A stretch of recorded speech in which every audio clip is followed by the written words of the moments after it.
ইফতারের দোয়া জানা আছে ভাই? কি দোয়া? আমরা একটা দোয়া কমন জানি বাংলাদেশে মানুষ, সেটা হলো আল্লাহুম্মা লাকা সুমতু আলা রিজকিকা আফতারতু। এটাও হাদিসে বর্ণিত হয়েছে, কিন্তু হাদিসের সনদ নিয়ে অনেকে কোনোটা নিয়ে আলাপ তুলেছেন, প্রশ্ন তুলেছেন। আল্লাহুম্মা লাকা সুমতু মানে হলো, হে আল্লাহ, আপনার উদ্দেশ্যে রোজা রেখেছি, ওয়া আলা রিজকিকা আফতারতু, এবং আপনার দেওয়া রিজিক দিয়ে ইফতার করেছি। আর ইফতারের আরেকটা দোয়া হলো যাহাবাজ জামা ওয়াবতাল্লাতিল উরুক ওয়া সাবাতাল আজরু ইনশাআল্লাহ। এটা একটা দোয়া। যদি এগুলো দোয়ামূলক নয়, আমরা দোয়া বলছি, এটা মূলত আল্লাহর কাছ থেকে একটা প্রত্যাশা। এর অর্থ হলো যাহাবাজ জামা, আমার পিপাসা দূর হয়ে গেছে।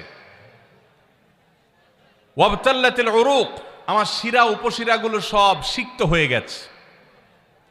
ওয়া সাবাতাল আজরু ইনশাআল্লাহ, এবং আল্লাহ চাহেন তো এই রোজার বিনিময় আমার সাব্যস্ত হয়ে গেছে আল্লাহর কাছে, এটা স্থির হয়ে গেছে।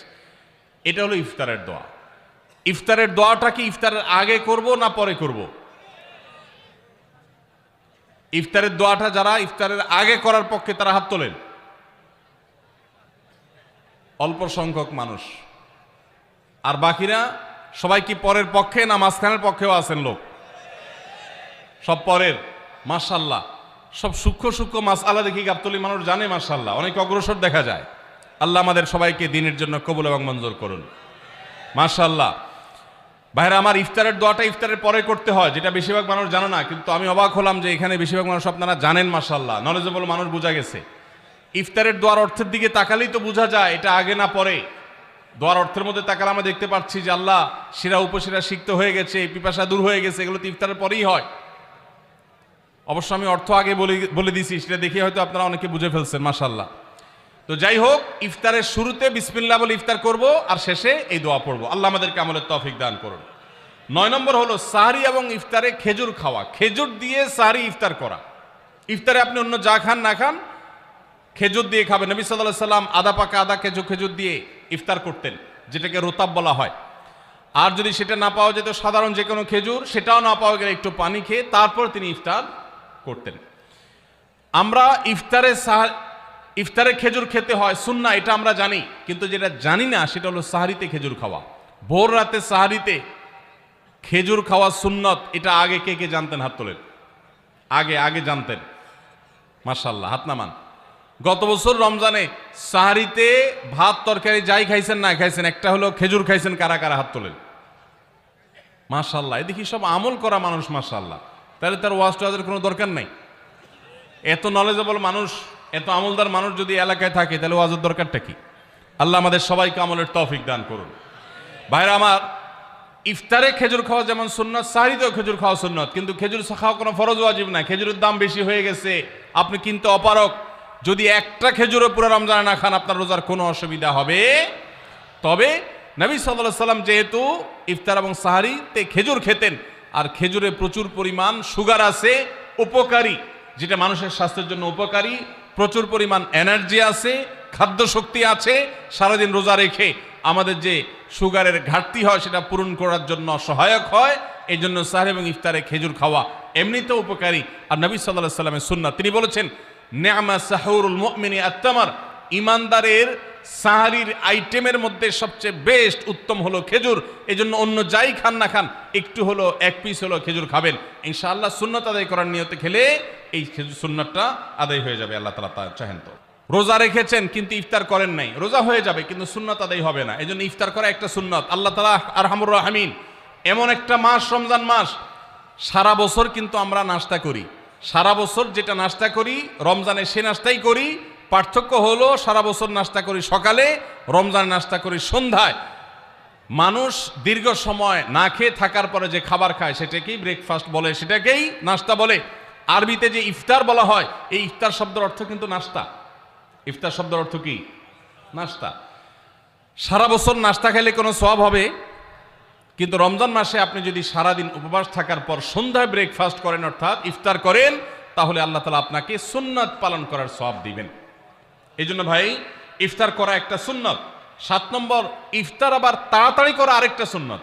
এটা 7 নম্বর আমল, ইফতারটা একটু তাড়াতাড়ি করা। তাড়াতাড়ি করা মানে কি? সূর্য ডুবার 2-4 মিনিট আগে। কি বলেন?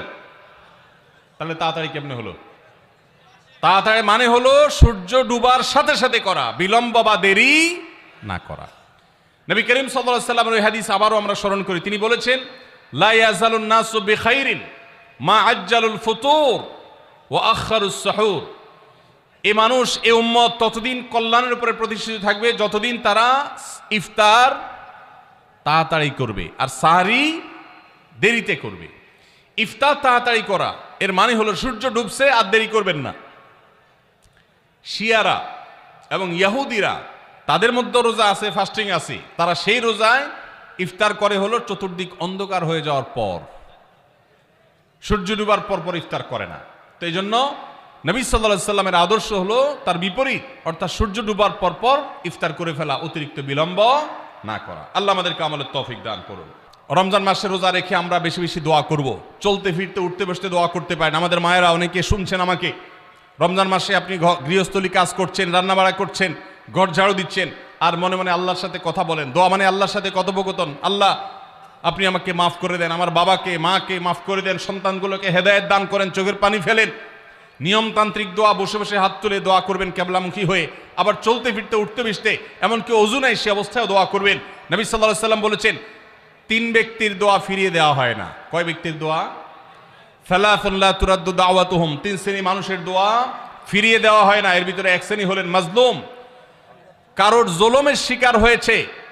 এই ব্যক্তি জালেমের বিরুদ্ধে যে তার মনের আকুতি থাকে, বদদোয়া থাকে, আল্লাহ সুবহানাহু ওয়া তাআলা এটা ফিরিয়ে দেন না।